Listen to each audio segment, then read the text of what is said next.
வணக்கம். டிராகன் வாழ்ந்த காலத்தில் நடந்த கதையை பார்ப்போம். இந்த படத்தில் வருபவர்தான் கதையின் வில்லன். நான் தான் என்ற அதிகார ஆணவம் கொண்ட மன்னன். இவன்தான் கதையின் கதாநாயகன். எல்லோரும் விரும்பும் வகையில் குணம் கொண்ட வீரதீர செயல்களை புரிபவன். இதுதான் நல்லோர்க்கு வேண்டிய நேரத்தில் வேண்டிய உதவிகளை புரியும் தேவதை. இந்த டிராகன் தான் இந்த மூவரும் இந்த கதையில் இணைய முக்கிய காரணம்.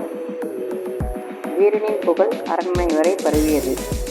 மன்னன் வீரனுக்கு முடிவு கட்ட எண்ணி, வீரனை உன்னை பற்றி அறிவேன், நாட்டிற்கு பணத்தை கூட்ட டிராகனின் குதிரையை கொண்டு வா என ஆணையிடுகிறார். வீரனும் நாட்டிற்காக டிராகன் என்ற குகையை நோக்கி பயணத்தை தொடங்கினான். மனதிற்குள் சிறிது கலக்கம் இருந்தாலும் தைரியத்தை வரவேற்றுக் கொண்டு குகையை நோக்கி நடந்தான். அப்போது நீல் வீரனே என்ற குரல் ஏஞ்சல் தேவதை அவன் முன் தோன்றி, உன்னை நான் அறிவேன், மன்னனின் கட்டளைகளில் நீ செய்து முடிக்க நான் உனக்கு உதவுவேன் என்றது. தேவதை டிராகன் மீது மாயை பொறியை தூவ டிராகன் தூங்கி விடுகிறது. டிராகனின் நெருப்பு குதிரையின் மீதேறி வீரன் அரண்மனையை நோக்கி புறப்படுகிறான்.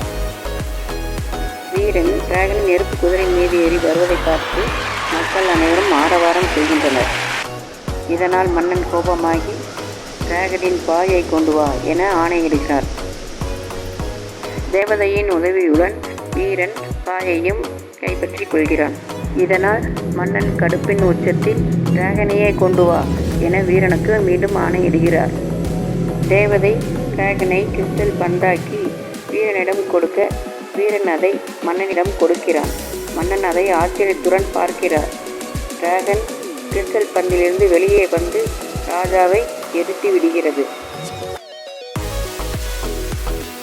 வீரன் டிராகனுக்கும் தேவதைக்கும் மனமாற நன்றி சொல்லி விடை அனுப்புகிறான். வீரன் மக்களின் பேராதரவுடன் நாட்டின் புதிய மன்னன் ஆகிறான். நண்பர்களே, கதைகளுக்கென புதிய சேனல் தொடங்கியுள்ளேன். அதன் லிங்கை டிஸ்கிரிப்ஷனில் கொடுத்துள்ளேன். பார்த்து மகிழுங்கள். நன்றி.